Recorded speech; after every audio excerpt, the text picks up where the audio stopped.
10 contestants were sent to the Labrador Peninsula. The one who survives the longest wins $3 million. They are only provided with 10 types of tools. They must build shelters to withstand extreme cold and forage in territories of wolves and polar bears. They can also view these predators as potential food, or hunt moose and beavers instead. Benji, the first contestant to appear, is an experienced hunter and adventure guide. Skilled with both bows and large traps, he is confident in his abilities to take down a black bear. His drop-off location is decent, near a water source ideal for fishing, with dense vegetation good for hunting, though bears are plentiful, requiring constant vigilance with a bow and arrow. After setting down his luggage, he first scouts the area to find a suitable spot for a temporary tent, while keeping an eye on nearby resources like ripe berries, excellent for vegetarian meals before winter. Benji gathers some berries and is about to leave when a sudden scream nearby draws his cautious approach, ending with a successful shot at a squirrel. His archery skills are impressive. I got some dinner or some breakfast. I think I'm going to go worry about a little shelter. I got sidetracked. Unexpectedly, clear skies turn to light rain, soaking Benji through. Next, Carrie Lee, who lived in the wilderness with her boyfriend for years before the competition, depends on natural water, warms herself by firewood, travels by snowmobile, and sustains on hunted food, truly a survival coach. Basic tasks like making fire from wood and building shelters are easy for her. After being dropped off at her designated location, her first task is to set up a tent as dark clouds approach.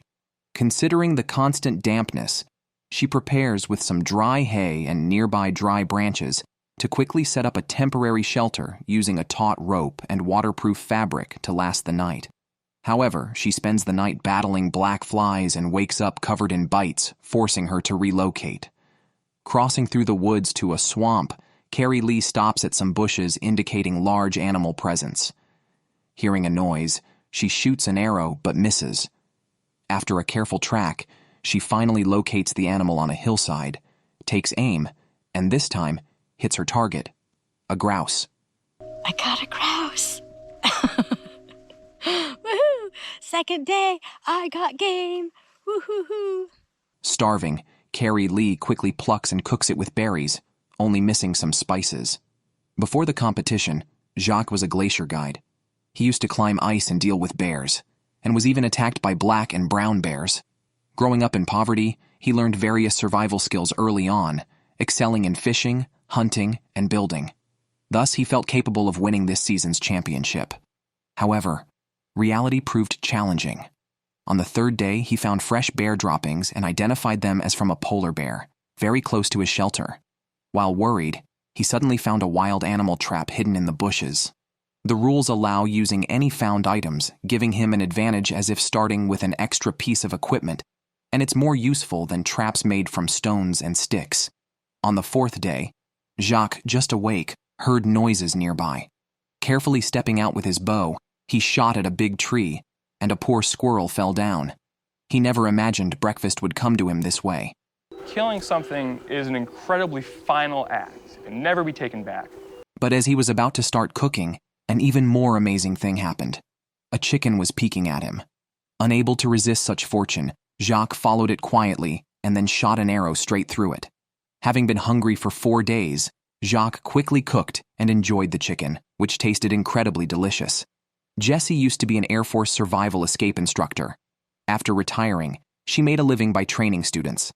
Naturally, her survival experience and skills are exceptional. Her aim in the competition is to win the $3 million to open her own survival school. Like others, she first scouted the environment to find a campsite. She thought a spot by a creek was good until she saw fresh polar bear tracks that seemed recently made. Jessie had to move far from there to set up her tent. Bears are abundant on the Labrador Peninsula, and even with bear-proof equipment provided by the organizers, these animals should not be provoked lightly. She quickly built a simple shelter using waterproof fabric and some branches. But in the middle of the night, Jessie was awakened by a clear roar from a polar bear. Fearless, she even joked about turning it into her meal before turning off the camera and going back to sleep. Before the competition, Benji purposely gained several pounds of fat. Although he now looks like a greasy uncle, it won't be long before he shows his abs. Today is his 4th day. After setting up his camp and temporary shelter, The next important task was to find food. Besides setting traps and chasing prey, fishing was definitely the best option. Once Benji made his handcrafted fishing rod, he stood in shallow water to fish, using a lure. Unfortunately, his pure lineage didn't help, and he caught nothing at first. But just as he was about to give up, his hook caught a small fish, which sadly got unhooked mid-air. Benji quickly grabbed it. Though small, it was better than nothing. Over the next few hours, Benji seemed to master fishing, catching fish one after another. After counting 12 fresh fish, more fulfilling than the previous squirrel, he returned to camp to start grilling. Benji became the first contestant ever to bring seasoning. He chose Himalayan rock salt instead of an extra tool because it replenishes necessary minerals and makes the food taste superb. The next contestant, Juan Pablo, has been running through forests since childhood. He often captured rattlesnakes and lizards for fun. An extreme sports enthusiast, he underwent 100 days of simulation training specifically for this wilderness solo survival challenge. He believed he could withstand extreme cold environments and confidently aimed to win this season's championship. However, difficulties arose immediately upon disembarkation. The terrain was challenging, making it hard to find a suitable campsite, and he frequently encountered bear droppings. Juan Pablo mentioned he would like to try their taste if given the chance, believing he could easily win the $3 million without much effort. Once he found a suitable camping spot, he began building a permanent shelter instead of a temporary tent like the other contestants. If he couldn't find a bear to eat, he planned to simply survive. He had been drinking olive oil daily before the competition, gaining nearly 60 pounds, confident that he could last half a month without food. As he was finishing the shelter, he heard a noise nearby, which he thought was a squirrel. Armed with a bow and arrow, he followed the sound, but the squirrel vanished. Just as Juan Pablo was about to return, he stopped in his tracks because he found some wild canned goods. Normally considered trash, these were treasures in this challenge. He modified the small can to serve as a chimney and used the large can for cooking fires. After securing the chimney and fireproofing the roof and inserting the chimney outlet, a modern chimney was completed. To make it more durable, Juan Pablo mixed some mud, drying it with fire and applying it to the structure. He worked from dawn to dusk, completing the elaborate project, which he considered quite advanced, complete with a damper and a base for the pot. The sixth contestant, Igor, surely had an impressive background, as thousands had applied and only the best were here. He believed the greatest challenge was not survival, but the excruciating loneliness. Whether due to laziness or a poor location draw, Igor had yet to eat or set up even a temporary shelter. He continued searching for a campsite in cold weather, but ended up back at the landing point after an unproductive search and numerous insect bites. There he found stones, a stream, and seaweed. He used the stones to build a fireplace and shelter, and combined the stream water and seaweed to stave off hunger and thirst. Despite the hardships, his efforts paid off as he could at least enjoy a seafood meal. Contestant Adam, aiming to win the challenge, planned to build a sturdy shelter both to withstand the cold and to serve as a hideout for hunting black bears, as relying on squirrels and ptarmigans would not suffice. With winter approaching and vegetation withering, large game was key to victory. Building a cabin was not difficult for Adam, who was a treehouse carpenter before entering the competition. But he was a novice in survival skills like hunting, fishing, and trap making, having learned these through personal interest. He had once crossed the Pacific Ocean alone, proving his determination and courage. Whether he could win depended on luck and skill. Once the shelter was completed, it not only looked refined, but also had all necessary facilities, instantly feeling like home. The next contestant, Tom, owns nearly 2,000 acres of farmland. Perhaps because farming isn't very lucrative, he's also aiming to win this large cash prize. Having hunted with his father from a young age, he developed a habit of observing and tracking game. Instead of rushing to build a shelter, he searched for animal tracks. However, the terrain here is rugged and densely vegetated, often hearing animals but not seeing them. At that moment, Tom slowed down, stepped quietly forward, drew his bow, and shot an arrow, striking a poor squirrel. He had grown tired of wild vegetables and berries over the past few days and treasured this hard-earned protein. If rules allowed, he'd bring a pressure cooker and likely leave no trace of the bones. The next contestant, Terry, began honing his fishing skills at age 3 and successfully became a commercial fisherman as an adult. Besides fishing, He also experienced wilderness survival. At 11, he bagged his first white-tailed deer. Surviving a month in the wild is easy for him, so he took this chance to push his limits. Good luck might even bring him the championship. Upon landing, he spotted a seal, but couldn't reach it. If he had, he would have achieved food freedom. Now, he could only boil water to stave off hunger, making sure to boil it thoroughly as beavers frequented the nearby waters, potentially harboring giardia, which could be deadly if not handled correctly. As he lifted the waterproof cloth and fumbled with the tinder, he realized a fatal mistake. He had left the tinder outside before it rained. With over 100 rainy days a year here, finding dry tinder was now next to impossible. He had to chop some wood chips from a tree trunk, but after many tries, the flint couldn't ignite them. The flint was worn out, and an exhausted Terry eventually had to give up, hoping nothing serious would happen tonight. Otherwise, withdrawing due to this would be a joke. The survival challenge finally welcomed its first contestant of Chinese descent. Don't be fooled by his frail appearance. He is a 6-year veteran of the military, specializing in survival techniques in extreme cold climates. Not only does he possess various wilderness survival skills, but he's also highly proficient in outdoor medicine. Coupled with his strong willpower, he feels confident about winning the $3 million. After Teeming was dropped off at the designated location by the show's crew, he decided to first set up a temporary tent as a transition. In the following days, he planned to survey the nearby environment. After ensuring the area was rich in resources and safe, he would start building a permanent shelter. Back to Tom, he prioritized food acquisition over hastily constructing a shelter. Before the competition, Tom had dyed his hair green specifically to make a type of fishing bait. It was quite a crafty move. To carry more tools, he even used his own hair, along with paracord, squirrel tails, and fish hooks to gather enough materials for a biomimetic bait. Finally, he fixed various hairs onto the hook, creating a fly fishing bait specifically designed for this purpose. It was now time to test its effectiveness. It didn't take long for fish to bite. It seems trout really like this color.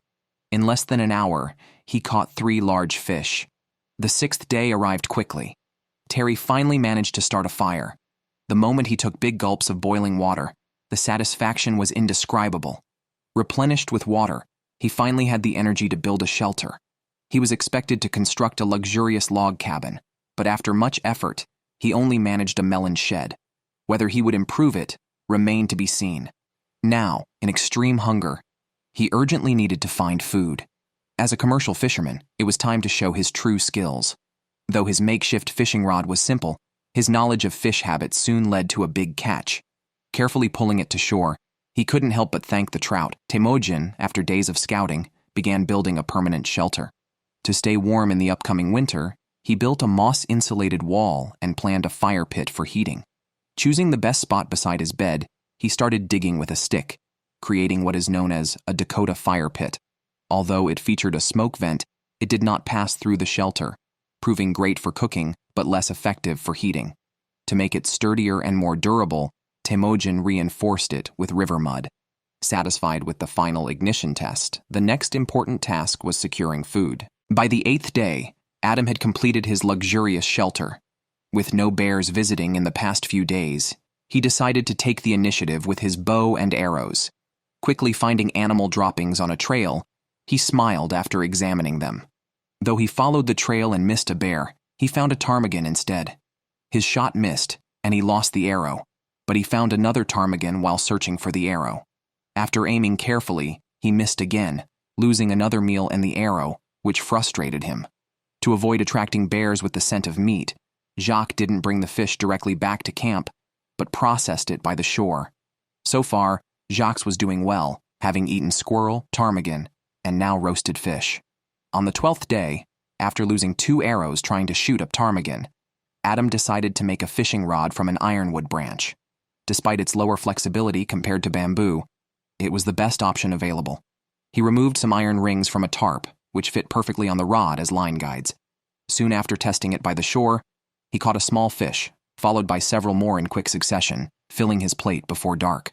Although no big fish were caught, the catch was enough for a full meal, complemented by wild black fungus. Back at camp, Adam made a small fish soup, smoked larger fish for storage, and crafted a better wooden spoon, anticipating frequent fish meals in the future.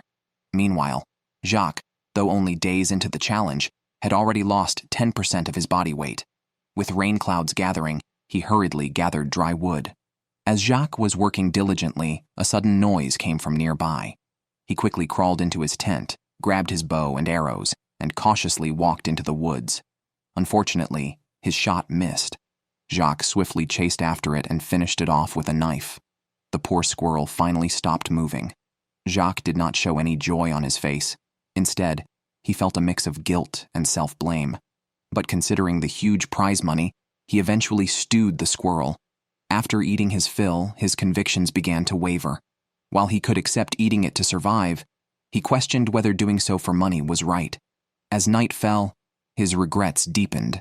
He realized that what he truly wanted was not to last in the competition for the prize, but to build a happy family with his girlfriend. He didn't want to lose her over this. After some internal struggle, Jacques made a call to the season's coordinator. He stated that he had proven his strength, though his challenge would end here. Jessie had started building 3 days earlier. She built her foundation on a slope, not only to withstand the harsh Arctic Circle cold, but also to avoid polar bear attacks. As a former Air Force survival instructor, she was adept at utilizing the jungle terrain. She used 4 large trees as load-bearing columns. By leveling the slope, she increased the usable area, and the excess soil filled the low spots.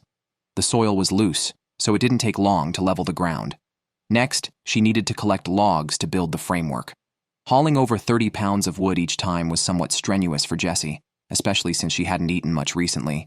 Once she secured the logs, she fixed the crossbeams firmly. After that, she covered it with a layer of thin wood for acorns. The shelter's frame was now complete. Considering the roof might accumulate rain and snow, Jessie added supports beneath the crossbeams, ensuring both sturdiness and a slight slope. She then cut some small branches and stuck them in the ground. Adding some bark would serve as walls. Although this process was physically demanding, Jessie felt it wise to build a permanent shelter while she still had the strength, knowing food would become scarcer later. Her body's functions would decline rapidly, and not being able to preserve heat meant dropping out of the competition. Normally, she survived on boiled water and berries, even though she was nearly sick of them, because she hadn't seen any ptarmigan or even rabbit tracks near the camp. Now, her only hope was squirrels. Jessie decided to set traps to improve her meals. Using her survival skills from her military days, she quickly found the squirrels' path. As soon as they attempted to cross the noose traps, the wire would tighten immediately, ensuring they couldn't escape. Listening to the squirrels' protests, she busily set up 15 traps. After a long wait, a disturbance nearby suggested either a black bear passing by or prey caught in a trap. Jessie immediately followed the sound and found a squirrel caught in the noose. Having not eaten meat for over 10 days, Jessie was eager. She hurried to the river to process the food, then started a pot to stew a full pot of it. Though the meat was scarce, it resolved her urgent need. Otherwise, continuously eating wild vegetables and berries would eventually wear her body down, forcing her to quit. By the 13th day of the survival challenge, Adam was also working on infrastructure. He dug up some clay and brought it back to camp, then collected some weeds and chopped them with an axe. After mixing the weeds into the clay and kneading by hand, he successfully created a new type of building material. His shelter, although not comparable to Jessie's, was definitely finely crafted. The only drawback was poor ventilation, which almost smoked him into jerky when he made a fire. Thus, he urgently needed a fireplace that was both functional and aesthetically pleasing. Adam first dug a pit where the fireplace was needed. He then constructed a frame using branches and vines. Next, he evenly covered it with a freshly made mix. This way, even without using stones, the fireplace was sturdy and reliable. He hoped this would solve the smoke problem in the luxurious cabin. While Adam was busy building the fireplace, a partridge suddenly called from outside the door. Considering the remaining arrows were for a black bear, he decided to use a throwing stick instead. However, his throw missed completely, and the easy prey escaped. With no other choice, he returned to building the fireplace. The structure inside the cabin was nearly complete. Just sealing the chimney would finish the job.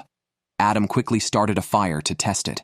Now, both heating and smoke evacuation were resolved. Next, as long as he could get large game, He believed he could survive the winter. The scene shifts to Igor. While others enjoyed large feasts or lived in permanent shelters, he barely survived on seaweed. He had already lost over 10 kilograms. Resolved to improve his situation, he started building a shelter after eating seafood. The construction wasn't large, but the effort wasn't for sturdiness. It was because the area was swampy. He believed laying wooden flooring was essential to avoid dampness. Igor worked until dark, and the floor and walls started to take shape. As he was about to finish, he discovered a lost partridge. Igor grabbed a saw and went after it. After several cries, the partridge was quiet. Grateful to the animal that sacrificed itself for him, on day 14 of the survival challenge, Benji, who had been busy gathering food, still lived in a simple tent. To prepare for any bad weather, his priority was to build a permanent shelter. He chose a relatively dry grove near water sources and the beach, focusing more on hunting. Thus, his shelter requirements were minimal, just a simple A-frame structure. After securing the crossbeam between two trees, he constructed a basic frame and covered it with a waterproof tarp. The permanent shelter was temporarily complete. Although still open on all sides, Benji planned to gradually improve it. Just then, a squirrel's call was heard nearby. Benji took his bow and arrow, approached slowly, and shot accurately, securing an easy breakfast. Soon, the squirrel became a grilled meal. Despite not lacking food, Benji still lost weight quickly. Previously averse to eating organs, he now realized any food could be crucial to winning the survival challenge. Back to Adam, unable to attract a black bear and aware of his poor archery skills, he grew desperately hungry and turned to fishing. He crafted a lifelike bait from a seasoned shoe insole, unsure if the fish would like the scent. After cutting a piece along the insole's edge and shaping it into an ant, he tied it to a hook and line. It was time to test his creation. Ideally, the calm seas were perfect for fishing. However, after many attempts and changing spots, he caught nothing. Even after switching to a proper fishing rod, he still had no luck until he lost the hook. He realized then it wasn't the rod's fault, but the overpowering scent of the bait. To ease the awkward fishing experience, Adam decided to perform an impromptu act. While other contestants were still eating grass for survival, Benji already had an abundance of fish meat. To solve the problem of food surplus, he built a natural refrigerator using a water hole, ensuring the fish would not spoil. As for whether other animals might steal the fish, it was uncertain. After storing the fish, Benji noticed beaver tracks and realized that fishing had become child's play for him. Grabbing his bow and arrow, he followed the tracks to find the beaver. He did encounter it, and without hesitation, he shot an arrow, but unfortunately, he missed. He quickly chased after it and shot another arrow, hitting the beaver, which then disappeared. Benji was sure he had hit the beaver, but it was not a fatal shot. After a long search along the river with no results, and with nightfall approaching, he had to collect his arrows. Although reluctant, Benji had to give up and hope to retrieve his measure the next morning. On the 16th day of the survival challenge, Adam, having experienced continuous hunting failures, decided to improve his archery skills. After some practice, his confidence soared, even to the point of feeling ready to hunt a black bear. He set off with his bow and arrow, picking mushrooms along the way to accompany the upcoming bear meal. While sharing his bear hunting theories, Adam suddenly stopped, having spotted some prey. He immediately shot an arrow, and luckily not only did he not lose the arrowhead, but he also bagged a large grouse. It seemed his practice was effective. Although he couldn't enjoy mushrooms stewed with bear paw, chicken stewed with mushrooms was luxurious enough for him. After thanking his luck, Adam quickly returned to camp, eagerly plucked the grouse clean, and stuffed it with berries. After baking it for 71 minutes, he enjoyed his first wilderness feast, feeling an indescribable satisfaction. Along with a luxurious log cabin and a fine fireplace, he finally looked the part of a seasoned contestant. The scene shifts to Carrie Lee, one of the few female contestants, who maintained elegance even in survival mode. After washing her hair, Carrie Lee began constructing a permanent shelter. Considering the inherent physical limitations of women, she chose a Mongolian yurt design, familiar and structurally simple. Finally, she covered the frame with a waterproof cloth, creating a simple and functional shelter. The scene then moves to Jesse, who was eager to build a wilderness mansion and needed plenty of protein. She had set many traps in the forest and only needed to check them regularly. Unexpectedly, although she caught a squirrel, its partner refused to leave it,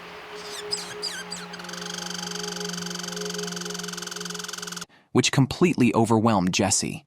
Feeling extremely guilty, she was no longer concerned about her hunger and kept expressing her emotions to the camera, worrying that her mental resilience might collapse, especially since her $1 million shelter was still unfinished. Benji had shot a large beaver, but unfortunately he was unable to find the body in time. Guessing it had already decomposed, he eventually found it in an unknown corner by following the grass along the riverbank. Excited and trembling, he found the beaver, as fat as a pig, which could sustain him for a long time and potentially give him an edge over the other contestants. Considering the beaver had been dead for a while, it was crucial to process it quickly to prevent spoilage. Benji knew there were bears nearby interested in their camp, so he deliberately dragged the remains to a spot far from the campsite. He planned to use the entrails to lure the bear out of its den and possibly take it down. After processing the raw meat, he needed a way to preserve it. Benji built a smoking rack at the camp and hung the beaver from a tree trunk. He mentioned that separating the beaver's skin from its meat not only effectively preserved more fat, but also left the fur, which could potentially be made into a vest. Relying on it to provide warmth, the fat on the tail was plentiful and firm, enough to make a pair of cowboy boots after eating the lean meat, which was cut into strips along with rib pieces and placed on the smoking rack. Thus, wilderness survival turned into a cooking show, keeping him busy until evening. Finally, Benji could enjoy his dinner, preparing himself a pan-seared beaver with fat and lean meat sizzling under high heat, enhanced by salt blocks that others didn't bring. The feeling was incredibly satisfying. On day 17 of the survival challenge, Teeming had a harder time, struggling just to build a shelter and having barely eaten recently, causing him to lose 20 kilograms. He needed to focus on food acquisition, making several traps to capture the abundant squirrels and leftover nuts nearby. First, he crafted a stick with a notch and firmly planted it into the ground, then used a small tree to create a trigger mechanism, completing the spring trap. Whether he would succeed in getting meat was now up to fate. Juan Pablo was luckier, always encountering prey that practically delivered themselves to him.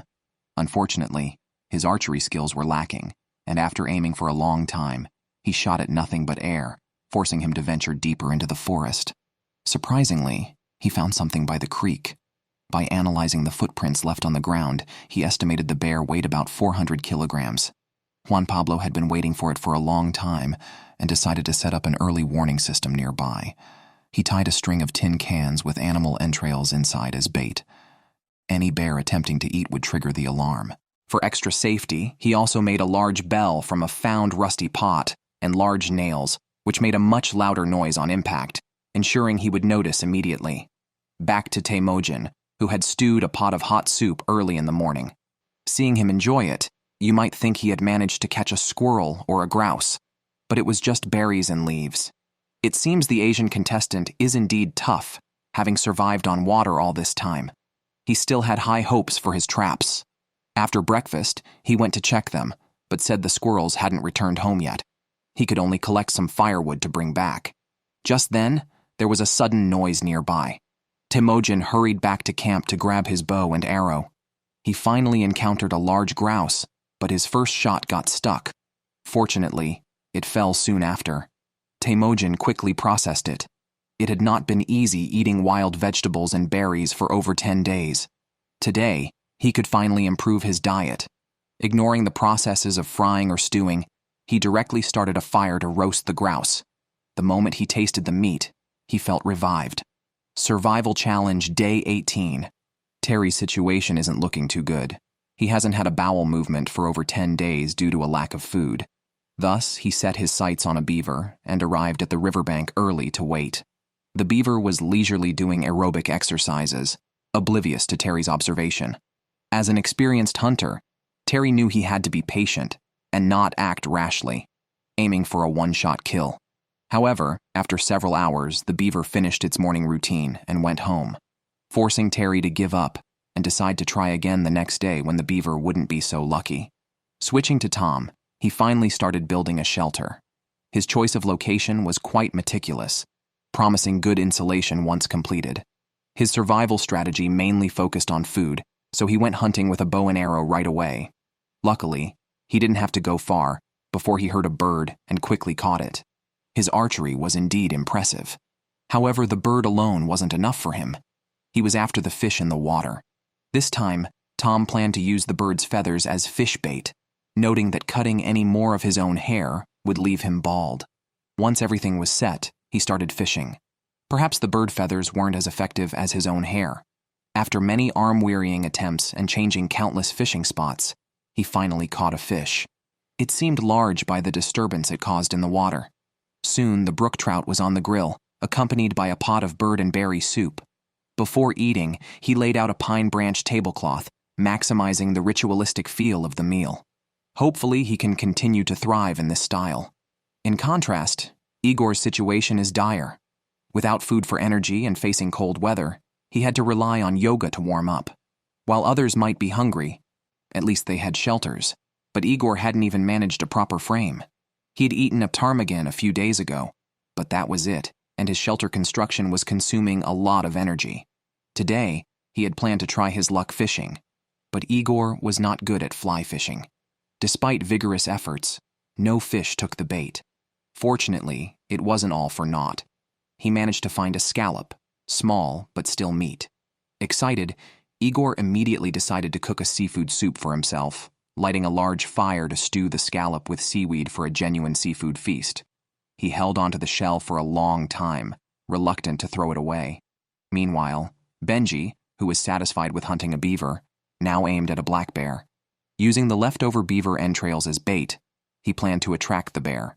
If the camera could capture the bear on film, he would proceed with his bear hunting plan. Before sleeping, Benji even boldly stated that if the bear dared to show up, he could defeat it. The bear seemed to take this as a challenge. It remains to be seen how Benji will react upon seeing it. Terry, who has been hunting beaver recently, unfortunately hasn't found an opportunity for several days. His situation has gone beyond mere hunger and thirst. Reluctantly, he returned to his shelter to rest, but soon began experiencing stomach cramps so severe he almost called for a medical evacuation from the competition. Fortunately, with a soulful cry, his ailment instantly disappeared, resolving 13 days of constipation. Now, he had the energy to wait for the beaver again. Survival challenge. Day 20. Igor made toothpaste from charcoal. Although the producers provided toothbrushes, Igor preferred using his fingers as it felt more comfortable. After cleaning his teeth, he didn't forget to drink some water in one gulp, claiming it was good for his stomach. At this point, he was nearly at his breaking point, staring thoughtfully at the unfinished shelter, constantly calculating the needed timber.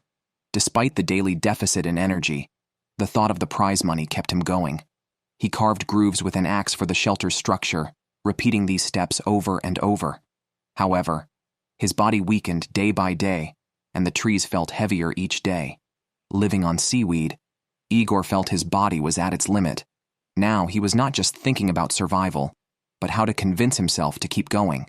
So he started doing yoga warm-ups, cooked a pot of ancestral seaweed soup, had a few bites, and decided to try his luck in the forest. Catching a black bear could turn the tables. Unfortunately, reality often defies wishes. After struggling for a long time, he decided to quit the competition. Igor cited health issues as his reason for withdrawing, noting his heartbeat had become extremely irregular lately. Yet, he had proven himself. It was no surprise when Igor left. In terms of building shelters or acquiring food, he indeed fell short compared to other contestants. Still, lasting 20 days was quite impressive. Day 21. 8 contestants remained. Terry started staking out beavers again. Previous attempts failed due to distance, but today he was determined to succeed. At a familiar place and time, it might have been the same beaver. Terry didn't hesitate this time, pulled his bow, aimed, and fired. It seemed he hit the target. The beaver struggled a long way before stopping. Terry had to go into the water to retrieve it. After all, these meats were tied to a $3 million prize. With water temperatures around 0 degrees before winter, a slight mistake could be fatal. Fortunately, the water was not too deep, and the distance was just a few meters. After retrieving the beaver, Terry quickly returned to shore, too rushed to express his excitement. He had to quickly change into dry clothes, estimating the big catch weighed over 30 pounds, enough to last him a month if rationed properly. So, who do you think will come out on top in the upcoming contests between Benji and Terry, both of whom have caught beavers? Or if you have other favored contestants, feel free to discuss them in the comments section. Welcome everyone to continue watching the second half of Season 9, Day 22. Adam hadn't even started filming when he showed up with a squirrel he'd shot in the head. His recent archery practice was evidently paying off. Just as he was about to head home to cook, he heard another squirrel nearby. Adam prepared his stance, drew his bow fully, and released an arrow, easily nabbing the second squirrel. More squirrels continued to chirp nearby. Considering sustainability, Adam decided to eat what he had and head home. He had been lucky these past few days. Though he hadn't encountered the bear he desired, his current food supply was sufficient to boast. Benji, who had always wanted to hunt a bear, now had his bear delivery arrive. Seeing the video, I thought he would take action, but he said processing a bear was too time-consuming and the current temperatures weren't ideal for preservation. Out of respect for the bear, he wouldn't bother it before winter. To ease the awkwardness, he decided to show some craftsmanship. His previously built shelter was still incomplete. As temperatures continued to drop, he decided to build a new, round shelter, similar to a yurt, and finally covered it with a waterproof cloth secured with branches. His new, simple, and practical home was ready, though it was uncertain if it would withstand the winter. Carrie Lee, like others in the shelter, knew snow was imminent. Her priority was to improve the shelter quickly, but first, she needed to find food to regain strength. Armed with a bow, she roamed the dense forest and soon heard a nearby squirrel. Carrie Lee held her breath, drew her bow, and fired. Elated, she thought she would have meat to eat, but after searching for hours, she found nothing. By now, she had lost 18 kilograms from hunger and was close to quitting the competition. Jessie was not faring much better. Her shelter, under construction for over half a month, was still incomplete. A grouse appeared near the camp, giving her a chance, but she failed to capitalize. It seemed she would have to endure hunger while continuing her construction. In contrast, Tom appeared very professional. He had never gone hungry from the start, thanks to his fishing and hunting. He also set traps in his spare time. He had started building his shelter 6 days ago, on a slope like Jessie's, but Tom was much more efficient. After digging the foundation, he wove walls from branches, then installed several wooden stakes as support columns and fixed a horizontal beam on top. A solid wood bed and the house frame were completed. Then, he brought pebbles and clay from a nearby stream, stacked the pebbles along the back wall, and secured them with clay. Finally, he covered the roof with a waterproof cloth, completing the cabin with a luxurious fireplace that solved his heating and smoke ventilation issues. A few days ago, he had set traps near the camp, and today he was checking them. The first 2 had not been triggered, but he was stunned to find a large white rabbit in the third trap. This catch was much better than a few squirrels, providing over 800 calories and 18 grams of fat. After bringing it back to camp, Tom quickly skinned the rabbit and cooked a hearty meal in the fireplace. It was the first rabbit of the season, and even without any seasoning, it was immensely satisfying. On day 24 of the survival challenge, Juan Pablo boiled unfiltered water, claiming he had been drinking it for over 10 years without fear of parasites. He mentioned that boiling water was both time-consuming and labor-intensive. Extremely hungry after a week without food and with no signs of animal activity nearby, he decided to focus on fishing. With the fish retreating to deeper waters due to falling temperatures, Juan Pablo built a deep-water fishing platform using wooden tripods placed in the water with logs on top. The platform was sturdy, and he was soon surprised to catch a fish as soon as he cast his line. Unfortunately, the fish got away mid-reel, but he quickly cast again, catching another fish immediately. His good luck continued, and within 2 hours, he had caught 6 big fish, which he immediately cooked with berries in a pot for his family. Carrie Lee, aware of this issue, decided to sing a song for good luck before fishing. After the ritual, she quickly went to the shore to test her luck. To her surprise, she caught a fish immediately after casting her line, but it escaped just before she could pull it ashore. Undeterred, Carrie Lee cast her line again and soon hooked another fish, which she hurriedly pulled ashore, fearing it might drown. This fish was quite large, and she struggled to control it. Upon returning to camp, Carrie Lee quickly stewed the fish, making full use of every inch of its skin. Driven by hunger, She did not spare even the fish eyes. This would sustain her for a while longer. Meanwhile, Benji appeared quite relaxed, unconcerned about food. He even took the time to temper his axe, significantly speeding up his wood chopping. His efforts were not for perfecting the shelter, but to create a simple workbench to facilitate the scraping of residual fat from beaver skins. After all, fat is crucial for survival. After rendering, Benji obtained half a pot of oil, which he stored in a wooden bowl. After finishing these tasks, he embarked on a foraging journey and soon spotted a grouse.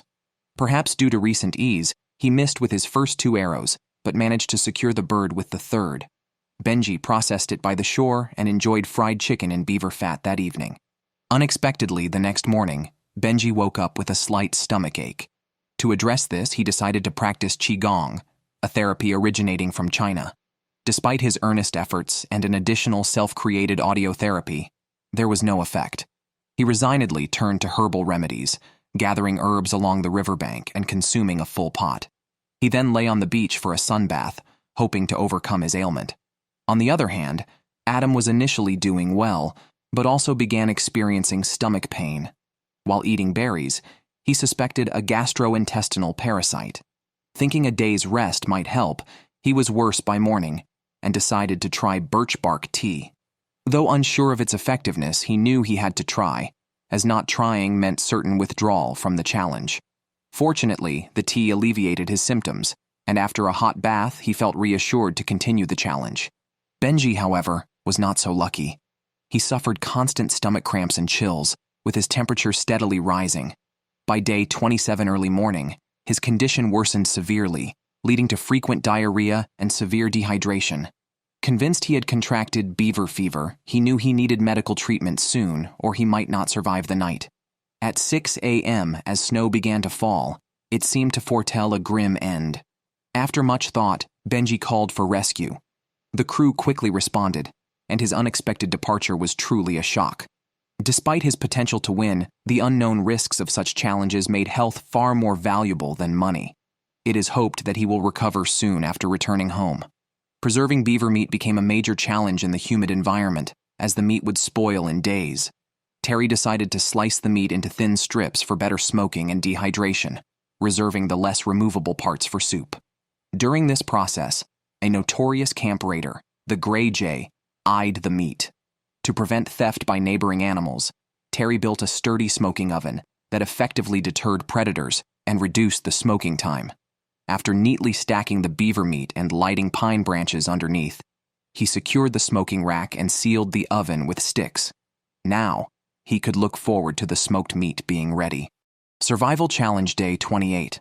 Temujin has become noticeably thinner from hunger these days. While the others can at least fish for food, the stream near him is nearly dry. Now, he must rely on hunting to survive. Recently, rats have frequently visited, providing a source of protein that he can't ignore. He moved some stones from the river, crafted a trigger mechanism with branches, and scattered acorns beneath as bait. With some luck, he could soon be eating rat meat. But relying solely on traps would surely lead to starvation. Today's task is still to go hunting. Temujin has studied the habits of grouse, making it easy to locate one. He aimed and fired at it, but missed the bird completely. Fortunately, the grouse didn't fly far. Temujin quickly followed and shot again, only to leave the arrow stuck in a tree, and the grouse was thoroughly scared away. The rules allow only 9 arrows, so he had to retrieve it. Unable to knock it down with a stick, he had to climb the tree. Climbing over 6 meters high with malnutrition, a fall could be disastrous, beyond the quick help of a rescue team. Luckily, he retrieved the arrow without mishap, but the physical exertion was costly. If he doesn't catch some grouse soon, Survival Challenge Day 29. After smoking overnight, Terry hurried to check the meat early in the morning.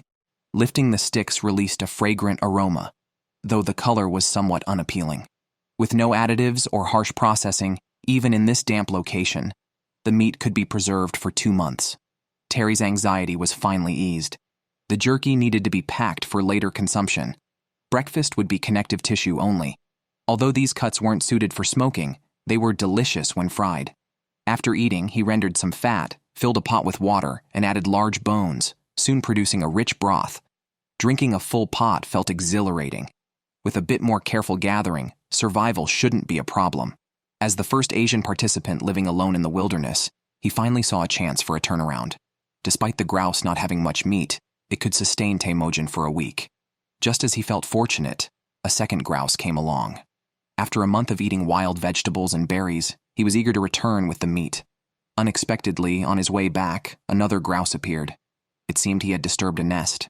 Although it couldn't compare to Terry's beaver, it was a huge encouragement for Teeming. With more meat, he had to consider preservation. To avoid attracting predators with the scent, Teeming decided to build a kitchen away from his shelter. After brushing his teeth, he started working against a large tree. It looked like a major construction project, but a single main beam supported everything. After setting it on an earth slope, he began to dig. Finally, he covered it with branches for a roof, completing the kitchen and smokehouse. Soon, the rack was full of chicken meat, sustaining him for the next 3 weeks. Teeming salivated but dared not eat more unless he could secure larger game. The scene shifts to Tom, whose shelter not only looks good, but is fully equipped. A few days ago, he ate a rabbit. In his spare time, he crafted beautiful earrings for his girlfriend using bones and feathers. After showing off his craft, he checked the traps. None had been triggered, leaving him no choice but to try his luck by the river. He had seen beavers there before, primarily active at night. Tom decided to return later to keep watch. Day 30 of the challenge, Juan Pablo caught 6 fish several days ago. Now only a pile of fish heads and gelatin remains. Though nutritious, they are not tasty, so he decided to continue fishing on the shore. Unexpectedly, the fishing rod broke after a few casts. Juan Pablo used a thin line to bind it and resumed his stand-up fishing mode. Unfortunately, he wasn't lucky today. After fishing for hours, his arm was just a blur. In the end, he caught nothing. Having no choice, he decided to go hunting. Soon, he found a grouse near the camp. He couldn't miss such an opportunity. Juan Pablo pulled his bow and shot at it. The grouse left just one arrow behind before it escaped. Juan Pablo searched for a long time but didn't find it. Sitting on a stool, he began to question his life. It seems he has to continue drinking raw water. Meanwhile, Tom, he was determined to catch a beaver. He prepared to stake out the shore before dawn. Beavers usually come out to feed at night. They do aerobic exercises before sleeping. That was the best time to catch one. Tom had already scouted the location. He hid in the bushes and waited until dawn. Indeed, a beaver appeared within sight. As it got closer, Tom didn't hesitate and took his shot. The arrow hit, but catching aquatic prey is tricky. If it doesn't hit a vital spot, they can easily escape. Tom watched a trail of bubbles on the water, hoping the beaver would surface quickly. If it escaped, the upcoming challenges would be much harder. Unfortunately, after a long wait by the shore, the beaver disappeared. Tom could only hope it was still alive, which might give him a slight chance. Jessie's situation was even worse. In her quest to build the strongest wilderness mansion, she had resorted to drinking boiled water. Today's task was still to improve the shelter. Winter in Labrador was approaching. If she couldn't even finish the shelter, withdrawing from the competition would be embarrassing. She had already finished the framework in the previous days. Now, she just needed to fill it with wood. It seemed simple, but was physically demanding. The shelter required a lot of wood. Jessie only managed to complete one wall before her strength gave out. By the next morning, the opposite ridge was covered with snow. Without finishing the shelter, she feared she would freeze. Jessie had to speed up the construction. She didn't build a traditional fireplace, but dug a pit for a fire. She also prepared an underground air vent. After filling the bottom of the pit with stones, it would retain heat and prevent fire. Next was the roof. Jessie first filled the gaps between the beams with branches. Then, she laid a layer of bark and leaves as a base. Finally, she gathered moss to cover the leaves. As moving day drew nearer, Jessie couldn't help but dance. Day 33 of the challenge, Juan Pablo saw squirrels busily preparing for winter. He realized he also needed to store some food. Not far from the camp, he found a grouse, apparently the one he had shot 2 days earlier. He hadn't eaten it, and other animals had scavenged it. After taking the remaining part back to the camp, a weasel came to steal the food. Juan Pablo, infuriated, raised his bow and shot at it. The unfortunate weasel died on the spot. Back to Jessie today, she was ready to move into her new home. Although the shelter still lacked one wall, it was warmer than her current makeshift hut. After covering the new home's roof with a waterproof sheet, The luxurious shelter she spent a month building was finally put into regular use. To celebrate this milestone, she decided to catch a fish to celebrate. Unexpectedly, she caught nothing after half a day of fishing. She was so hungry, she couldn't even cry. Given her current situation, she might soon withdraw from the competition. The camera shifts to Terry, who, not worried about food for the moment, finally has time to appreciate the scenery. Most competitors are busy surviving and overlook the beauty of Labrador. Adam's performance is average. He has eaten everything except beaver. After hunting, he planned to chop wood for the winter, but was unexpectedly teased by a chicken flying overhead. Adam said he would have dealt with it on the spot if it hadn't flown so high. While chopping wood, he kept an eye on the grouse, surprised when it actually came down. Adam fired an arrow at it and soon had the grouse in front of the camera, almost laughing his jaw off. What surprised him even more was a buy one get one free deal. A bird in hand is worth two in the bush. After plucking the grouse, he intended to head back for a meal, but froze in his tracks. For most, it might be trivial, but for Adam, it was like finding epic loot. In previous seasons, or with other contestants, they would have built a small boat to go fishing. Adam, an old carpenter, disagreed. He decided to take the planks and nails back home, keeping his plans undisclosed. On day 36 of the survival challenge, the shelter's lighting was too dim, forcing the use of infrared mode for filming. Tom decided to make a lamp using seashells to refract the light from a headlamp, ensuring he could still work inside the tightly sealed shelter. As temperatures dropped, he postponed going up the mountain to fortify the shelter instead. To date, he has eaten 15 squirrels, 19 trout, and 5 grouse, along with a rabbit and a gray crow, consuming whatever he catches without stockpiling. Despite this, his rapid weight loss was not alleviated. He has lost 40 kilograms since the start. After fortifying the shelter, he quickly went out hunting. As an experienced hunter, he soon spotted squirrel tracks and easily captured one, planning to pick some berries for a side dish. Unexpectedly, a grouse also showed up, turning what would have been just berries and squirrel stew into both soup and barbecue. To better utilize resources, Tom opted to roast the whole squirrel, saving the trouble of plucking and using the subcutaneous fat for extra calories. The focus returns to Terry, who has been elated since hunting a beaver, not because of the meat, but due to rapid weight loss. He traveled to 8 different locations to shoot a wilderness music video to motivate himself. To maintain his current weight, Terry needs at least 2,000 calories a day, so he decided to scrape fat from the beaver skin. Over the past 10 days, he has consumed most of the meat, but lost over 20 kilograms. To preserve the precious fat, he even used a luxury oven to seal the beaver skin tightly, hoping to prevent spoilage. At night, Terry successfully rendered a pot of oil, enjoying the crispy and fragrant fat remnants. A few days ago, Benji did the same and was soon evacuated due to a parasitic infection. It remains to be seen if Terry will repeat that mistake. On day 39 of the survival challenge, 7 contestants remain. Adam previously collected a bunch of planks. He first made a bench for himself, then mentioned making a burglar-proof door. His reasoning was that it would provide warmth in the winter and prevent black bears from entering. The scene shifts to Tom, an experienced old hunter. Although he has consumed more game than other contestants, his large expenditure of energy while hunting has left him feeling weak. Today, he decided against hiking and instead set up bird traps nearby, targeting the mocking gray crows. After setting the traps, he took a walk, hoping to catch a grouse, but found nothing and had to settle for making lichen soup. When he returned to the shelter, he discovered that the bird trap had been triggered, but he had underestimated the bird's intelligence. He could only hope for better luck next time. Meanwhile, Terry has been fearlessly playing with birds. It's puzzling that he hasn't looked for food since catching a beaver. With his smoked meat supply dwindling, he remembered he was supposed to survive in the wilderness. Recalling his earlier success fishing in the area, he decided to try his luck again today. Unfortunately, his strength and luck were not as good as before. After hours of fishing, he caught nothing and felt dizzy and nauseous. He frequently felt like something was in his stomach and experienced muscle spasms, symptoms similar to those Benji had before dropping out. If Terry knew why Benji had to leave, he might have already called for a rescue. The camera then moves to Carrie Lee. Despite her modest food and shelter, her positive attitude is admirable. Recently, her hunting and trapping efforts have been unsuccessful, so she decided to make jam to last through the winter. Making jam requires patience, constant stirring, and crushing. After a long period of simmering on low heat, the water in the jam evaporates, leaving a sweet and sour fruit peel on the pot's edges.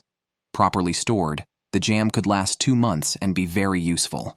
Terry's current situation is very dangerous, potentially leading to organ failure. Considering his safety, the production team had to send a medical team for a checkup. To avoid being convinced by the production team to quit, Terry preemptively drank a pot of water, but this was only a temporary solution. His weight had dropped nearly 25 kilograms, and he often felt dizzy and had severe abdominal pain. After a series of checks, the team deliberated and unanimously decided to persuade Terry to quit the competition. Dehydration, fever, and abdominal pain caused by parasites could be life-threatening if not treated. Terry felt a mix of emotions and almost cried. He had survived a plane crash and once saved himself from an ice cave with sheer determination, but he never thought he would fail in this challenge. The scene then switches to Jessie, who is still perfecting her shelter. It's unclear what she has been eating these days, but she is very satisfied with a device that dispenses water to quench her thirst, as conveniently as a tap at home. After drinking her fill, she continued working on the shelter. As it was the strongest luxury home of the season, the decoration materials had to be top-notch. First, she used sticks and bark to fill the large gaps, then collected some moss to fill the smaller ones. Her reason for constantly building shelters was simple. Hunting was not her strong suit. Keeping busy not only alleviated her loneliness, but also provided material for the production team. To celebrate the completion of the shelter, she stewed a squirrel for herself. Despite a few bites from a fox, eating meat was still preferable to wild vegetables and berries. Carrie Lee mentioned it was her mother's birthday. She made a moss cake, wished upon it, blew out the candles, and tearfully confessed her feelings to the camera. Her loneliness was unmistakable. Perhaps her mother heard her wishes as she found a squirrel in her trap that day, bringing a glimmer of hope on this special day. The squirrel was quickly turned into skewers, and an excited Carrie Lee ate while thanking her mother, hoping she would always remain optimistic and open-minded. The scene shifted to Tom, who was not faring well recently.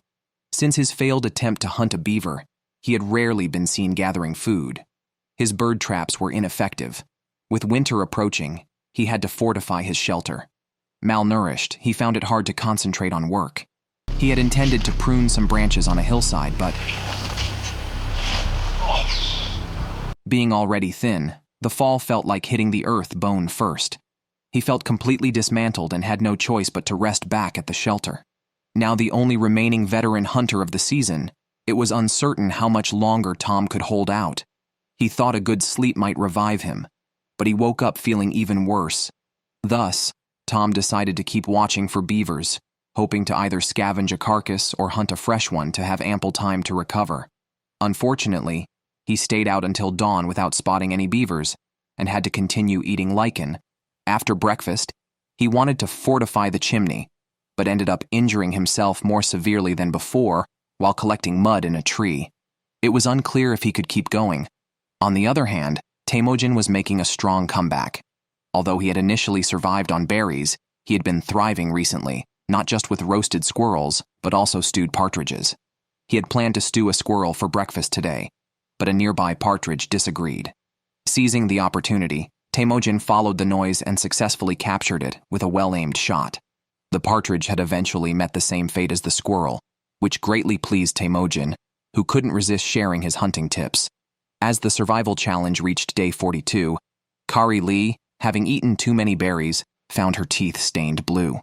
She decided to make toothpaste from horsetail, rich in silica which effectively removes enamel stains. After brushing her teeth, she aimed to catch some substantial food. She frequently spotted muskrats while fishing, and, considering the risk of losing arrows and the difficulty of retrieving them, she built a retrieval device. The arrow was connected to a fishing line and reel, allowing for easy recovery regardless of distance. Unfortunately, luck was not on her side. After hours of watching the water surface, just as she looked down to bait the line, a muskrat emerged. By the time she looked up, it was too late. Opportunities often vanish in an instant, leaving Carrie Lee to guard the spot until dark, though she never saw the muskrat again. She had no choice but to try again the next day. The scene shifts back to Tom. He had just injured his leg badly. He had no choice but to use the emergency medical kit to bandage it. If he had some food, he could hold on a little longer. Unfortunately, even getting a drink of water was a problem tonight. Under the dual assault on his body and spirit, Tom reluctantly made a rescue call. He was aware of his situation and realized it was pointless to persist stubbornly. While an injured waist might still allow one to hunt in the mountains, a leg injury rendered even the best archery skills useless. With this, all 3 hunting experts had fallen. Only 5 contestants remained. Carrie Lee decided to continue her vigil by the shore today. It was her ticket to winning the $1 million prize. She couldn't afford any distractions this time. Watching the mud constantly bubbling up from the bottom, sure enough, the prey surfaced after a short time. Without hesitation, Carrie Lee drew her bow and shot. After a few struggles, the muskrat finally quieted down. Having eaten berries and wild vegetables for over a month, she finally welcomed a day of meat. She quickly prepared to roast the hind legs back at camp. Although this meat wasn't as good as the beaver the experts might have caught, it was relatively safe, least likely to cause parasite infections, leading to withdrawal from the contest. As she ate, snowflakes began to drift from the sky, signaling the impending arrival of harsh winter. The challenges ahead would only get tougher. By the 43rd day of the survival challenge, to conserve body heat, Juan Pablo had already donned his down jacket. He was quite looking forward to the snow, ideal for tracking rabbits. However, the most important task at the moment was fishing. With the temperature drop, the fish had moved to deeper waters. The previous fishing platform was clearly inadequate. Juan Pablo decided to extend it a bit. With one building experience under his belt, he just needed to follow the same pattern. Juan Pablo quickly tested the new setup with his fishing rod. To his surprise, the results exceeded his expectations. Within 2 minutes of casting, fish were biting. He even entered a continuous catching mode. It was unclear how many fish he caught, but the bag seemed full. That evening, Juan Pablo stewed a full pot, but said he had no appetite when it was time to eat. This could either be due to a stomach weakened from hunger or from eating too much fish. Seeing that the Labrador winter was fast approaching, Adam decided to reinforce his shelter. He remembered the wooden planks he had found days earlier. He decided to remove the flimsy screen and replace it with a wooden window.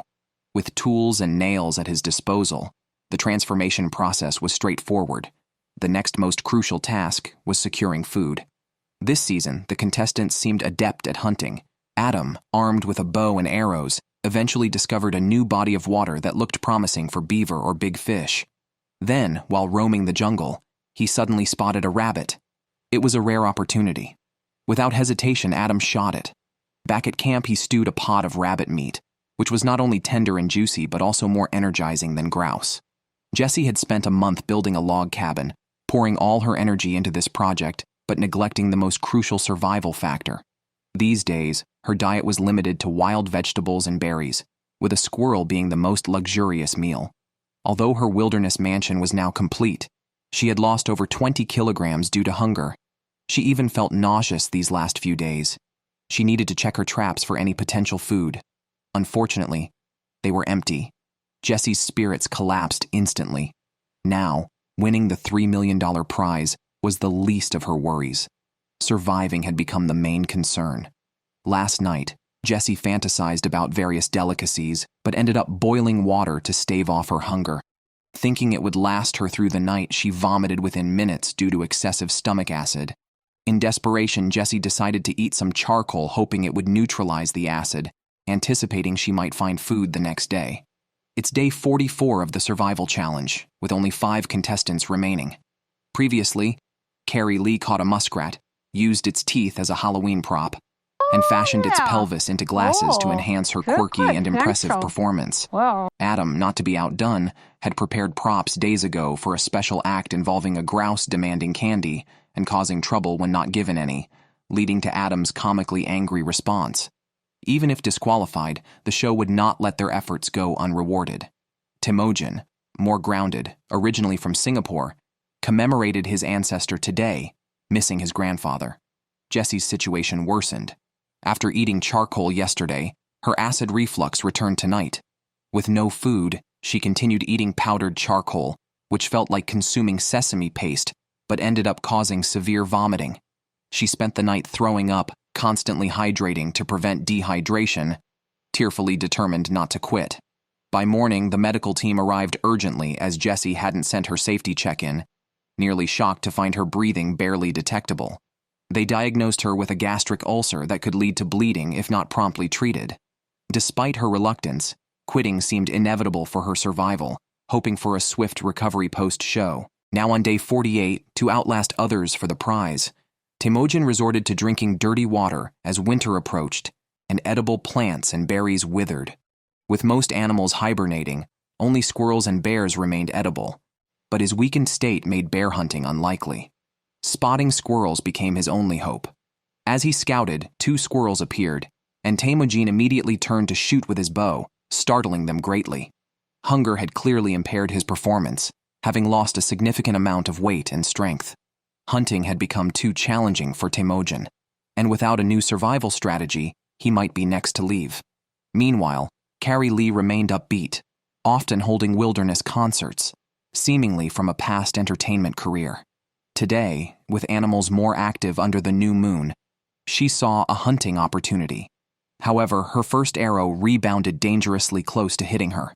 After adjusting her position, her next arrow successfully scared the squirrel away and flew high into the sky. Hunger had indeed weakened the contestants, complicating their ability to retrieve arrows and costing them precious hunting opportunities. Though Carrie Lee was fortunate to find her arrow eventually. The camera moves to Juan Pablo. The howling cold wind keeps him awake. He decides to go outside to stretch his legs.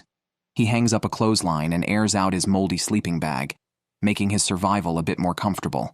Juan Pablo chops some spruce branches, enhancing his mattress with soft pine needles, a nod to the respect due to the harsh winter. He believes that sleeping more and moving less in winter not only saves calories, but also keeps him mentally sharp. Adam is much more active. Waking up hungry, his first task is to go out hunting. Unfortunately, today is not a good day for hunting. Strong mountain winds sway the trees violently, posing the risk of falling branches. He also struggles to locate prey amidst the noise. Since the start, he has lost 93 pounds, and his only remaining food is half a grouse. If he can't find substantial food soon, he will be close to quitting the competition. After searching for a long time, he finds nothing and even loses an arrow to a tree branch, which infuriates him to the point of screaming. Arrows are precious. Once one's lost, it's gone. So he vows to find it. The forest's tangled. Dead branches are easy to trip over. Though it causes no serious injury, it frustrates Adam to the point of considering quitting. This trip not only wastes a lot of energy, but he also loses one of his few remaining arrows, a double loss with no gain. Surviving now becomes a major challenge. Teeming decides to set snares and wait for prey. He had previously scattered chicken intestines here intending to lure a black bear, but now hopes for crows. Setting traps used to be easy, but now hunger makes it exceptionally difficult. It took tremendous effort just to drill a hole and a long time to set up the trap. Any bird daring to steal the bait would trigger the mechanism and become caught, if all goes well. But then an accident happens. Snow starts falling heavily at night. In such cold, only a foolish bird would get trapped. It looks like another hungry day tomorrow. Teeming briefly feels like giving up. After a night, the snow covers everything. Carrie Lee feels the severe cold of early winter. Her body's demand for heat is significant, so she goes to check the traps for any catch and plans to set more to increase the chances. After the snow, it's the best time to track prey. With luck, she might even catch a rabbit. Now, she can't rely on her archery skills. Whether she goes hungry depends on the squirrels, since the traps are right at her doorstep. Carrie Lee maintains a good mindset. Even if she has to survive on grass, she'll keep going until she can't physically continue. The survival challenge reaches day 50. Adam prepares to go out hunting again, today venturing into a further valley for grouse. Though it will use more energy, it's better than passively awaiting death at home. After searching for several hours, Adam feels his energy waning. Just as he's about to give up and return to camp, he quickly catches a grouse. Though small, to the famished Adam, it's like a gift in the snow. With this protein boost, he believes he can last another week. The scene shifts back to Juan Pablo. Today marks a significant milestone. He treats himself to a pair of new socks, Based on his studies of wilderness solitude, few can last more than 50 days, meaning he's getting closer to victory. As winter deepens, Juan Pablo stays in bed, making every effort to conserve energy. But eventually, hunger strikes, so he decides to try his luck by the river. Finding the river already frozen, fishing is not an option. He uses an axe to break the ice and fills a kettle with water, sitting by the bank to quench his thirst. He says with his current condition, he could survive another 20 days just drinking water. He doesn't need great hunting skills, just to outlast the other contestants one more day to claim the $1 million prize. The survival challenge reached day 52. Teeming prepared dozens of traps and set them up on the paths frequented by squirrels in their active area, creating a massive snare. Any squirrel appearing was sure to be captured. After setting all the traps, he planned to check a bird-catching device. From a distance, he saw it had been triggered, but found nothing upon closer inspection. Disappointed, he adjusted the traps and pinned his hopes on the next day. Teeming also measured the ice thickness with a stone, hoping for colder weather to try ice fishing and alleviate his hunger.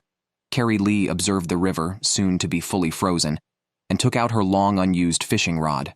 Finding it useless now, she converted it into a walking stick for hunting in the mountains. With her new equipment, Carrie Lee began checking her traps. The first was triggered but empty, the second untouched, but the third finally caught a squirrel frozen solid, exciting her so much that she kissed it.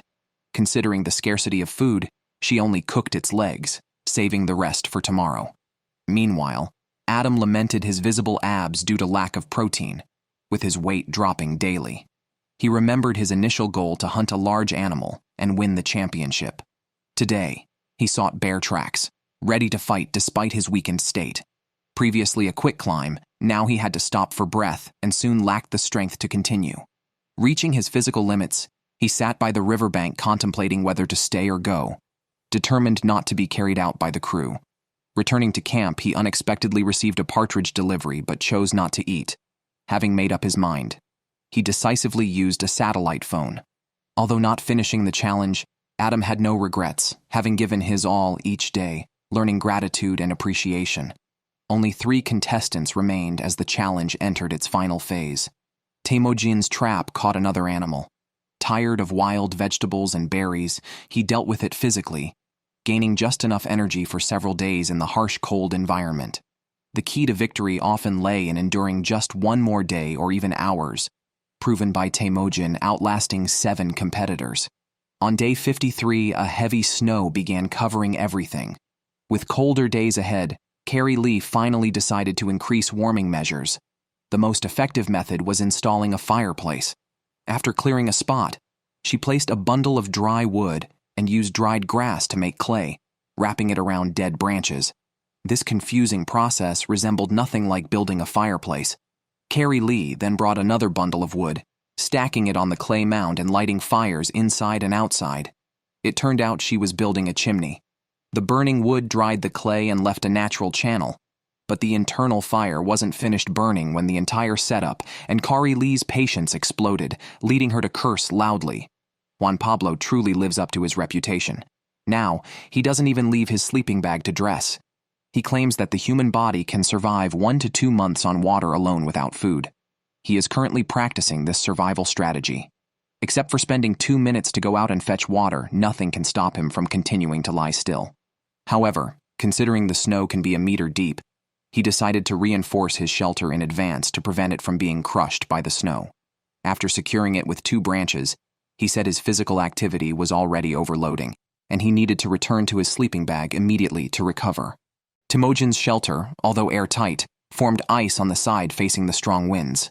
To prevent heat loss due to the cold temperatures, Teeming, an internal medicine doctor aware of his own physical condition, had to drag his tired body to collect spruce branches to strengthen the shelter. Recently surviving on berries and moss, he had lost 44 pounds. His fat and sugar reserves depleted. He had to slow down in everything he did. He intended to stand on a dead tree to collect some branches, but suddenly blacked out and lost his balance. Fortunately, being young, he wasn't seriously hurt. Teeming quickly returned to his shelter, drank some boiled water to calm down, and decided to do only one thing each day thereafter. Carrie Lee has endured for 55 days. Now not only must she withstand temperatures below -5 degrees Celsius, but she also faces the threat of large animals. Last night, it seemed like a bear was lurking nearby.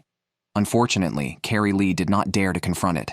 She had to rely on her traps, hoping to catch a snow rabbit or squirrel, which would greatly increase her chances of survival. However, since the traps were covered by heavy snow, she had to slowly search for them in the forest based on previous marks. Walking in the snow was hugely draining, and the little heat she had replenished was quickly used up. After much effort, she dug out the traps, only to find most of them were damaged. Finding nothing after a long search, Carrie Lee regretted her rashness today. Not only did she waste her energy for nothing, but she also put herself in danger. After the heavy snow, she wasn't the only one looking for food. Black bears might be as well. Carrie Lee decided to survive on berries and no longer compete with black bears for food. The survival challenge reached day 56 with only 3 contestants left. The blizzard continued relentlessly. Normally, Juan Pablo would never leave his bed, but reluctantly, he went out of his shelter to fetch water. Seeing everything outside covered in snow, he estimated there were few people left on the field. In a few days, he could potentially win the championship. The blizzard might torment other contestants, but Teeming, with his military training experience, managed the environment with ease. He packed his gear to go hunting in the mountains. For safety, he also carried a walking stick. However, the thick snow and his lack of strength forced him to stop and rest every few steps. Such reckless behavior might send him back soon. Carrie Lee couldn't hold it in any longer and went out to relieve herself while fetching some water. Since her attempt to build a fireplace had failed 2 days ago, she had to keep collecting dry branches to make fires for warmth. Collecting thinner branches was easy, but when it came to the thicker, tougher ones, it turned into a fierce battle in the snow. This shows how important mindset is in this survival challenge. As long as one enjoys themselves, hunger and cold can also become fun. The challenge reached day 57, and the blizzard showed no signs of stopping. Listening to the constant creaking above him, Juan Pablo's heart raced, fearing the shelter might collapse and bury him alive. Previously, he would go out occasionally to fetch water, but now he stayed in bed 24 hours a day. If the blizzard continued for a few more days, Juan Pablo might be completely buried by the snow. On day 58, Teeming, unable to bear his hunger, took out his stored moss to eat. Although the moss contained some carbohydrates, its oxalic acid could cause urinary infections. To be safe, he boiled it several times. He reused the boiling water to melt snow on the roof, which not only insulated but also hardened to protect against bear attacks. Once the moss turned a pale green, it was ready to eat. It wasn't very nutritious, but it was enough to fill his stomach. A blizzard had raged for several days. Carrie Lee's pant cuffs had frozen, and their stored dry wood was depleted. The damp firewood needed resin to burn, forcing her to search the forest. Carrie Lee had a history of adrenal insufficiency, and the excessive hunger and fatigue could trigger a relapse. However, she stayed vigilant to survive. Perhaps her determination moved the heavens as a squirrel approached, offering warmth. Suppressing her excitement, Carrie Lee drew her bow. Despite her extreme hunger making it difficult, she was fortunate to hit the target. It had been a long time since she had seen another living creature. Carrie Lee smiled broadly. Even the squirrel's legs were enough to satisfy her. The hot protein meal lifted her spirits. On day 59, Juan Pablo finally left his bed. He had been fasting and relied on a lot of water to regulate his body functions. With over a decade of experience in drinking raw water, he trusted his immune system to filter most pathogens. By not boiling water, he saved energy to fortify his home. He believed that as long as the house was warm, he would be fine. The next morning, while drinking water, he also checked the ice thickness, which was close to 10 centimeters. He hoped to ice fish in a few days. Meanwhile, he crafted an ice-breaking tool using a stick, an axe head, and nails. Whether this would yield any fish remained to be seen. By day 63, Teeming's front tooth had fallen out due to severe malnutrition. He had to check his traps, though walking in the snow was extremely difficult. After a fruitless and exhausting search, he took his last stored food, intended for Thanksgiving, and cooked it with moss. The air filled with the scent of protein, a morale booster at the brink of physical and mental collapse. Carrie Lee, struggling through 2 months of cold and hunger, had lost a significant amount of weight. Fearing disqualification by the show, she decided to try her luck in the forest. Whether hunting a large white rabbit or trapping a small squirrel, any game would improve her chances. Just as she spoke, she found rabbit tracks in the snow, but instead encountered a squirrel. Unfortunately, she missed her shot, blaming her thick clothes and weakness from hunger. After retrieving her arrows, she was exhausted and uncertain of how much longer she could endure. Juan Pablo is really impressive. It's been 11 days, including today. His vital signs are still stable, but there's concern about icicles falling from trees. The shelter has a big hole smashed in it, leaking water and losing heat. So Juan Pablo decided to plug it. Although the repair is a bit crude, it's much better than leaking. By day 62 of the challenge, it's still snowing around Teeming. The silent forest seems to contain only him. The sounds of grouse and squirrels have vanished, leaving only hunger and cold. So far, he has lost 50 kilograms due to severe malnutrition.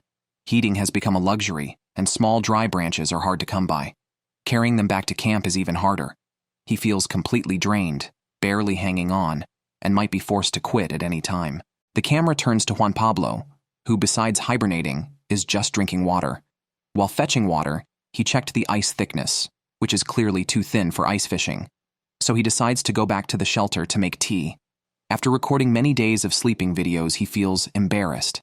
He made a big hammer the other day, and today, he finally found a use for it. He built a fireplace on the first day of the competition, but it remained unused until almost the end. Carrying a flint seems redundant now. Before he could boast about lighting a fire, the room filled with pungent smoke. Juan Pablo quickly opened the door for fresh air.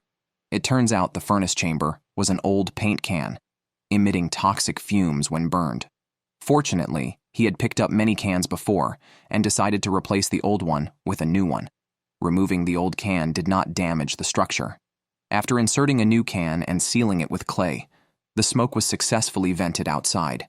The challenge reaches day 63, and after eating his last reserves, Teeming's weak condition did not improve. The reservoir he depended on for survival had frozen over, and fetching water was life-threatening. Feeling like he could collapse at any moment while holding the last bit of moss, he couldn't help but think of his mother. He packed up, went to an open area, and called on a satellite phone to withdraw from the competition. Although the $1 million prize was worth fighting for, he did not want to risk his health. This challenge taught him independence and the importance of companionship and health. After Teeming, the Asian contestant, left, only Kari Lee and Juan Pablo remained. After the arrival of winter, the edible plants had withered, and traps were all covered by snow. Now, Kari Lee could only stave off hunger with boiled water and eat a small piece of fruit peel each day. Her body was getting weaker, but her spirit remained optimistic. Whenever possible, she would go out to find food. She found many rabbit tracks in the snow, but no longer had the strength to use her bow and arrow. Reluctantly, she returned to the shelter to rest. By day 67, the challenge had turned into a battle against starvation in the wilderness. Juan Pablo said he saw a polar bear and was thrilled by the close encounter, though he had boasted on the first day about hunting one. Now he dared not mention it and simply fetched a cup of water to drink, finding this method simple and safe. As long as the bear did not target him, he could endure the hunger. After drinking, he went back to the shelter to lie down. The scene shifts back to Kari Lee, who, considering the tiring walk in the snow, decides to make a snow machine to ease hunting. Due to the extremely low temperatures outside, forcing her to retreat to the shelter for warmth. She looks forward to hunting the next day. Juan Pablo still lives up to his reputation. Other than lying by the fire in the shelter, there's nothing much to see. He only goes to the river to drink when he's unbearably thirsty, making him the contestant who rests the most in the wilderness. By day 71, Kari Lee has also started hibernating. However, she didn't prepare as well as Juan Pablo.